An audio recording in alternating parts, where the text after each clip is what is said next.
नमस्ते सदावत्सले मातृभूमि। हम लोग चर्चा करने जा रहे हैं आज संसद में जो प्रतिपक्ष ने राष्ट्रपति महोदया के अभिभाषण पर रिप्लाई दिया, वो रिप्लाई ऐसा लग रहा था जैसे कि मोदी जी की पिच पर ही खेल रहे हैं। हालांकि संसदीय मर्यादाएं, संसद की कार्रवाई, इसके विषय में मुझे लगता है कि कुछ विचार करना पड़ेगा। क्या सांसदों को संसद में आने के बाद उनका प्रशिक्षण भी होना चाहिए, या फिर उनको कार्रवाइयों का ज्ञान दिलाने के लिए कुछ ऐसा विशेष प्रयोजन होना चाहिए, या क्वालिफाइंग मार्क्स होने चाहिए। जैसे मैं आपको बताता हूँ, यूपीएससी का एग्ज़ाम होता है। यूपीएससी के एग्ज़ाम में जो लोग क्वालिफाई हो जाते हैं उनकी लाभाषा में ट्रेनिंग होती है, या अगर वो पीएससी से आए हैं तो पीएससी में ट्रेनिंग होती है, या जिस इंस्टीट्यूशन से भी उनका सिलेक्शन हुआ है उसमें उनकी ट्रेनिंग होती है बाकायदा, और लंबे समय तक ट्रेनिंग चलती है। ट्रेनिंग के बाद भी मैजिस्ट्रेट की पावर नहीं दी जाती। मैजिस्ट्रेट की पावर देने से पहले एक एग्ज़ाम करवाया जाता है, जबकि उनको जो यूपीएससी का उन्होंने एग्ज़ाम दिया था, आईएएस का एग्ज़ाम दिया था, वो एग्ज़ाम तो क्वालिफाई कर ही लिया था, यानी कि उनकी योग्यता में किसी प्रकार की कोई कमी नहीं थी। योग्य तो मान ही लिया यूपीएससी ने, इसीलिए उनको सिलेक्शन करके इंस्टीट्यूशन में ट्रेनिंग के लिए भेज दिया। लेकिन ट्रेनिंग लेने के बाद भी मैजिस्ट्रेट की पावर देने से पहले या फील्ड में उतारने से पहले उनका एक क्वालिफाइंग एग्ज़ाम होता है।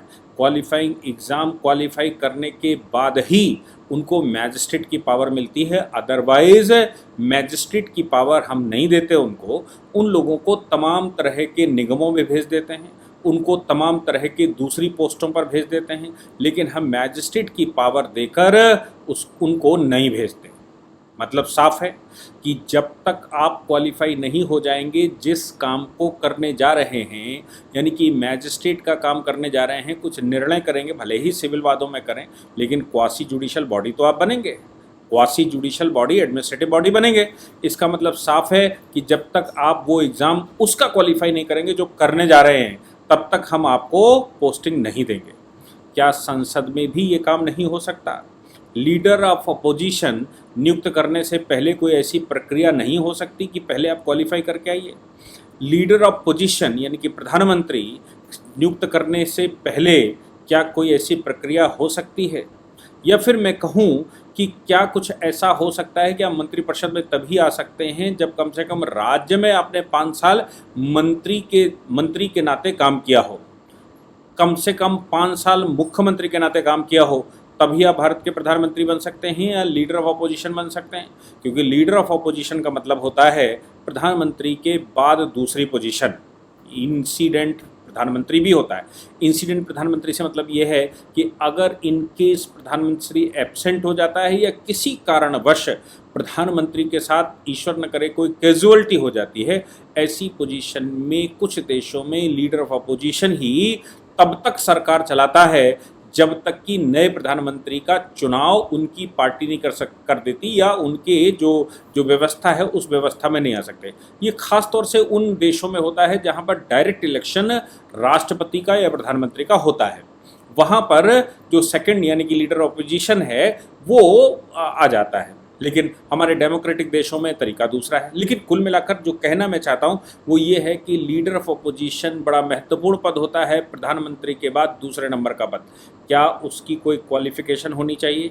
क्या उसको संसदीय परंपराओं के विषय में कोई जो रूल बुक है, रूल बुक का एग्ज़ाम होना चाहिए, तभी उनको बोलने की अनुमति होगी। रिप्रेजेंटेशन आप कर सकते हैं, बोलने की अनुमति आपको तभी मिल सकती है जबकि आपने लोकसभा या राज्यसभा जहाँ कहीं भी हैं उसकी रूल बुक क्वालिफाई कर ली है, और उसका एक मिनिमम क्वालिफाई टेस्ट कर लिया है, या मिनिमम उसका कोई कोर्स पार कर लिया है।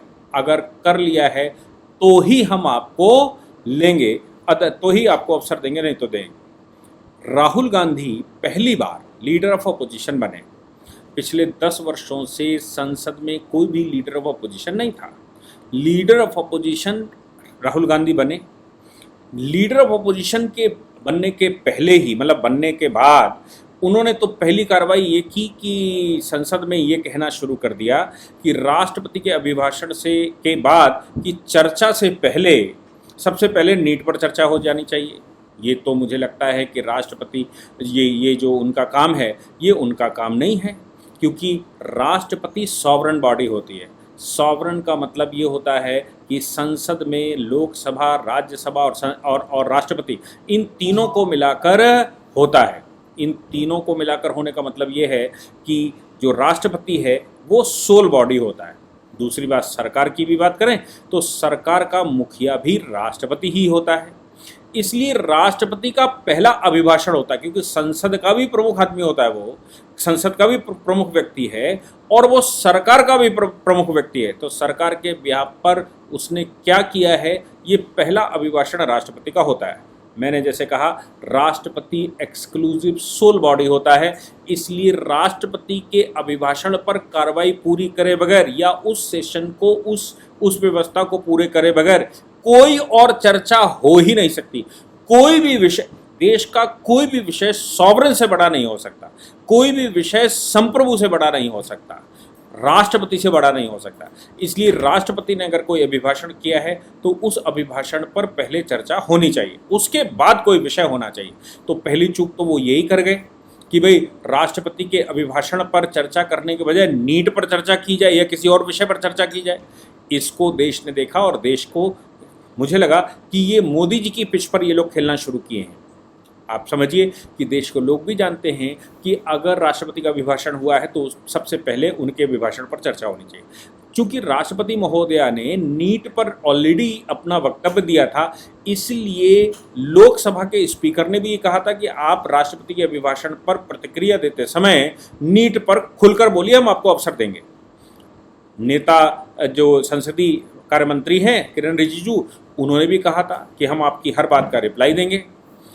मतलब साफ है कि सत्ता पक्ष में प्रधानमंत्री से लेकर नीचे तक कोई ना कोई मंत्री आपकी बात का जवाब देगा, और हो सकता है कि प्रधानमंत्री जवाब दे, क्योंकि जो फाइनल चर्चा है वो प्रधानमंत्री करते हैं। लीडर ऑफ अपोजिशन जो बोलेगा उसका जवाब प्रधानमंत्री देंगे, राष्ट्रपति जो बोलेगा उस पर चर्चा लीडर ऑफ अपोजिशन करेगा।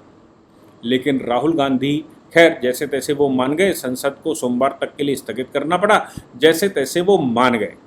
आज वो खड़े हुए, पहली बार 10 वर्ष बाद लीडर ऑफ अपोजिशन खड़ा हुआ। लीडर ऑफ अपोजिशन का काम ये था कि राष्ट्रपति का जो अभिभाषण में उन्होंने बिंदुवार जो विषय उठाए थे उन विषयों पर चर्चा करना।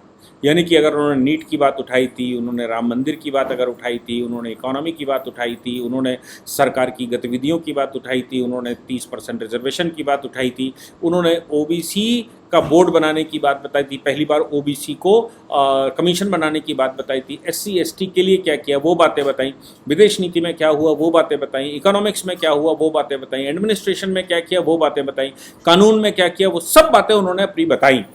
राष्ट्रपति के इन विषयों पर लीडर ऑफ अपोजिशन को बोलना था, लीडर ऑफ अपोजिशन को उसमें कुछ कमियां निकालनी थी, लीडर ऑफ अपोजिशन को उसमें कुछ सुझाव देने थे, लीडर ऑफ अपोजिशन को अपनी बात कहनी थी। लीडर ऑफ अपोजिशन ने उन बातों को छोड़कर बाकी सब दुनिया की पंचायत कर डाली। दूसरी बात है बीजेपी की पिच पर खेलना। बीजेपी की पिच हम सब जानते हैं, जिस तरफ हवा उड़ रही हो उधर ही पतंग उड़ानी चाहिए। अगर आपने दूसरी दिशा में पतंग उड़ाई तो निश्चित है कि वो कट जाएगी। राहुल गांधी बीजेपी की फील्ड पे खेलने आए, बीजेपी की पिच पर खेलने आए। बीजेपी की पिच पर खेलने का मतलब है हिंदुत्व पर खेलना, और हिंदुत्व पर राहुल गांधी, अखिलेश यादव और ममता बनर्जी की पार्टी के लोगों को तो शोभा बिल्कुल नहीं देता, डीएमके को बिल्कुल नहीं देता, क्योंकि डीएमके हिंदुत्व को एड्स बता चुका है। ममता बनर्जी ममता बानो बनकर वहाँ बंगाल में हिंदुओं के साथ क्या कर रही हैं। अखिलेश यादव और उनकी पार्टी का तो इतिहास है, उन्होंने राम मंदिर पर गोलियां चला दी थी। बाकी लगातार वो सवर्णों के लिए स्टेटमेंट देते रहे, और राहुल गांधी तुष्टीकरण के लिए आप सोचिए कि हिंसा तक की, सामुदायिक हिंसा तक की बात करते रहे। तो आप इन विषयों पर जब वो ये सब कहते रहे, दूसरी बात राहुल गांधी मतलब जिस समय कांग्रेस सरकार सत्ता में थी उस समय भी भगवा आतंक की बात करते रहे। तो इसका मतलब ये हो गया कि हिंदुत्व को ज्ञान देने का अधिकार इनको किसी को नहीं, क्योंकि इनका इतिहास हिंदुत्व के खिलाफ भरा पड़ा है। लेकिन राहुल गांधी की हिम्मत को दाद देनी चाहिए कि वो हिंदुत्व की पिच पर खेलने चले आए, और स्टेटमेंट उन्होंने ये दे दिया कि जो अपने आप को हिंदू कहते हैं, अब जो अपने आप को हिंदू कहते हैं वो तो मैं भी कहता हूँ। मैं कोई बीजेपी का इस समय ना तो स्पोक्स पर्सन हूँ, ना ही बीजेपी की तरफ से रिप्रेजेंटेशन करता हूँ, और ना ही बीजेपी की तरफ से कोई दायित्व धारण करता हूँ, लेकिन मैं हिंदू हूँ। हिंदुस्तान के 100 करोड़ लोगों के लिए उन्होंने कहा कि वो जो लोग अपने आप को हिंदू कहते हैं वो दरअसल राजनीति दुश्मनी की करते हैं, हेट की करते हैं। अब हम सब अपने आप को हिंदू कहते हैं और हम हेट की राजनीति करते हैं। कैसी हेट की राजनीति? हेट की राजनीति या जो क्रोध है या जो हेट स्पीच है उसकी राजनीति क्या? पीएफआई पर बैन लगाना क्या हेट की राजनीति है? मस्जिदों के अत्याचार को कम करना क्या हेट की राजनीति है? लाउड स्पीकर लगाकर घर घर को परेशान करना, उस पर एक नियम बनाना क्या हेट की राजनीति है? 370 खत्म करना, आप उसको इस्लामिक स्टेट बनाना चाहते थे क्योंकि राहुल गांधी की दादी जान के समय पर ही, दादी जान नानी जान, राहुल गांधी की दादी जान के समय पर ही जम्मू कश्मीर में जिस समय हिंदुस्तान के कॉन्स्टिट्यूशन में, यानी कि भारत के कॉन्स्टिट्यूशन के प्रियम्बल में सेकुलर शब्द जोड़ा गया था, वो सेकुलर शब्द जम्मू कश्मीर ने अडॉप्ट करने से मना कर दिया। 2019 तक सेकुलर शब्द जम्मू कश्मीर पर लागू नहीं होता था। ये उनकी दादी जान के समय का कारनामा है। इसलिए राहुल गांधी अगर ये कह रहे हैं या कहते हैं या सोचते हैं या वो कहते हैं हिंदू हेट फैलाते हैं, तो क्या वो जो जम्मू कश्मीर 370 ख़त्म करना, क्या वो हेट स्पीच थी? क्या सबको इक्विलिब्रियम पर रखना ये हेट स्पीच है? सबका साथ सबका विकास करना हेट स्पीच है? ये हेट की कैटेगरी में आता है? आप सोच कर देखिए कि बंगाल के अंदर हिंदू मारा जा रहा है, भारतीय जनता पार्टी को सपोर्ट करने वाले हिंदुओं की ऐसी तैसी कर दी गई है, फिर भी भारतीय जनता पार्टी वहाँ पर कुछ एक्टिवली नहीं कर पा रही या नहीं कर रही है। क्या ये कहना चाहिए कि हिंदुस्तान का जो हिंदू है, जो अपने आप को हिंदू कहता है, वो दरअसल आतंकी है, वो दरअसल टेररिस्ट है? आप सोचिए कि वो अतिवादी, टेररिस्ट शब्द इस्तेमाल करना या और आतंकी शब्द इस्तेमाल करना, हेट फैलाने वाला, दुश्मनी फैलाने वाला, देश का सौहार्द बिगाड़ने वाला, क्या हिंदू सौहार्द बिगाड़ने वाला है? क्या हिंदू 800 वर्षों तक विदेशी आक्रांताओं के द्वारा लुटा पिटा नहीं है? क्या हिंदुओं के मंदिर तोड़े नहीं गए? मंदिर तोड़कर क्या मस्जिदें नहीं बनाई गई? क्या हिंदुस्तान के अंदर ये जो मुसलमान आज दिखता है, इसको किसी भी हालत में कन्वर्ट करके मुसलमान नहीं बनाया गया? क्या ये हमारे ही बंधु बांधव नहीं थे जो आक्रांताओं ने आकर तलवार दिखाकर इनको परिवर्तित किया? ये सब बातें हमको विचार करनी चाहिए कि राहुल गांधी किस पिच पर, किसके लिए खेल रहे थे, किसके लिए कह रहे थे। सोचिए, महुआ मोइत्रा ने कहा कि आपने प्रश्न के बदले ये जो धन वाला मामला है उसमें संसद से निलंबित कर दिया था। उन्होंने कहा मैंने अपना घर खोया, मतलब संसद खोई। उन्होंने कहा कि मैंने अपनी सदस्यता खोई और मैंने अपनी यूट्रस खोई, आइवरी खोई। आप सोचिए कि किस हद तक वो अपनी पर्सनल चीज़ों को एक्सप्लेन करती हैं। यूट्रस खोई, ये बात बताती है कि क्या संसद अपनी व्यक्तिगत बातें करने के लिए हो गया। राहुल गांधी ने वहाँ पर शिव जी की तस्वीर दिखाई, राहुल गांधी ने अंदर ईसा मसीह की बात बता दी और गांधी जी का डायलॉग ईसा मसीह के नाम से ठोक दिया। नेता सदन जो होता है, या मैं कहूँ कि जो संसदीय कार्य मंत्री रहता है, वो उनको इतना भी नहीं मालूम कि नेता सदन या संसदीय कार्य मंत्री कौन होता है। वो अध्यक्ष महोदय को ही, यानी कि स्पीकर को ही इस तरह से संबोधित कर गए। तो राहुल गांधी ने जितना भी संसद में आज बोला, जिस स्तर पर भी बोला, क्या वो हिंदुस्तान की मेजॉरिटी के खिलाफ नहीं जाता? मैं ये नहीं कह रहा हूँ कि मेजॉरिटी का रिप्रेजेंटेशन पूरा का पूरा बीजेपी करती है, लेकिन फिर भी बीजेपी वोट लेकर तो आती है, बीजेपी ही रिप्रेजेंटेशन कर रही है, इसमें भी कोई शक नहीं है। नहीं करती होगी, लेकिन फिर भी रिप्रेजेंटेशन अगर हिंदुओं का कोई कर रहा है तो भारतीय जनता पार्टी ही कर रही है। अगर किसी ने कहीं पर भी तुष्टीकरण पर रोक लगाई है तो वो भारतीय जनता पार्टी की सरकार ने ही लगाई है। अगर विदेशों से लेकर अपने देश के अंदर तक जो एफसीआरए कानूनों से एफसीआरए के तहत पैसा आता था उस पर अगर रेगुलेशन किसी ने लगाया तो यही सरकार थी। भारतीय जनता पार्टी की सरकार ने ही यूसीसी लाने के लिए कदम उठाए। भारतीय जनता पार्टी की सरकार ने ही पाकिस्तान की ये कुदशा की। भारतीय जनता पार्टी की सरकार ने ही खाड़ी के अंदर अपनी पोजीशन बनाई और वहाँ पर मंदिरों का निर्माण के लिए आगे बढ़े। वो भारतीय जनता पार्टी की ही सरकार थी, यानी कि मोदी जी के नेतृत्व में भारतीय जनता पार्टी की ही सरकार थी जिसने यूएसए और रशिया दोनों के साथ अच्छे संबंध बनाए। आप सोचिए कि उस पार्टी के को ये कहते हुए कि ये हिंदू, जो अपने आप को हिंदू कहते हैं, वो आतंकी हैं, वो ये करते हैं वो करते हैं। क्या ऐसा नहीं है कि वो उनकी पिच पर खेल रहे थे? साथ में राष्ट्रीय स्वयंसेवक संघ का नाम लेना।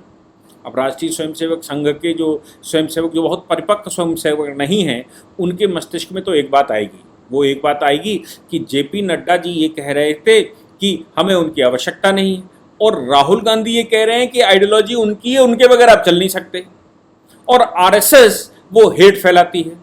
राष्ट्रीय स्वयंसेवक संघ का योगदान ये है कि राष्ट्रीय स्वयंसेवक संघ अगर नहीं होता, मैं तो समझता हूँ कि नहीं होता, ये शब्द ही डिक्शनरी में नहीं होना चाहिए, क्योंकि वो तो परमेश्वर का काम करने वाले लोग हैं, ईश्वर की प्रेरणा से काम करने वाले लोग हैं। अगर राष्ट्रीय स्वयंसेवक संघ में कोई नहीं होता तो परमेश्वर स्वयं उतर कर आते और वो करते, क्योंकि राष्ट्रीय स्वयंसेवक संघ पिछले 100 वर्षों से हिंदुओं के लिए ही काम करता है। और अगर वो ना होता तो आप समझिए कि आज भारत में इस्लामिक चरमपंथ किस स्तर पर होता। आज भारतीय जनता पार्टी में जो लोग भी काम करते हैं उनकी बेसिक आइडियोलॉजी राष्ट्रीय स्वयंसेवक संघ की है, और राष्ट्रीय स्वयंसेवक संघ अब का जो फॉर्मूला है वो राष्ट्र प्रथम का है। जिस विषय पर भी काम करना पड़े उस विषय पर काम करेंगे। हम अहंकार को अपने से दूर रखते हैं, किसी भी काम का श्रेय नहीं लेते, इसलिए एक शब्द इस्तेमाल करते हैं संघ के प्रचारक, निश्रेय भाव से काम करिए। आप गुरु पूजन के, गुरु पूर्णिमा के दिन भी अगर उनको प्रणाम करेंगे, जैसे मेरा कोई गुरु है, मैं उसको प्रणाम करता हूँ कि भाई गुरु के नाते प्रणाम करता हूँ, तो वो उसको जवाब क्या देगा? वो जवाब देंगे निश्रेय भाव से काम करिए, तत्व को ही गुरु बनाइए। ये उस समय पहले सरसंघ चालक पूज्य डॉक्टर जी ने ये तय किया था कि व्यक्ति के अंदर तो कुछ गलत हो सकता है, व्यक्ति के अंदर विकृतियाँ आ सकती हैं, लेकिन तत्व के अंदर नहीं आ सकती। और जो सबसे स्वच्छ तत्व है, हम लोग अग्नि की पूजा करने वाले लोग हैं, अग्नि की जो ऊपर की भगवा लौ है, वो भगवा लौ से ही जो ध्वज बनते आए हैं, वही ध्वजों के तहत हिंदू समाज, चाहे रामकाल की बात करें, चाहे हम कृष्ण काल की बात करें, यानी कि द्वापर, त्रेता, सतयुग या कलयुग में संघ भी उसी ध्वज को लेकर चल रहा है। यानी कि हर युग में भगवा ध्वज के तहत ही देवताओं ने युद्ध के आवाहन किए और युद्ध किए हैं।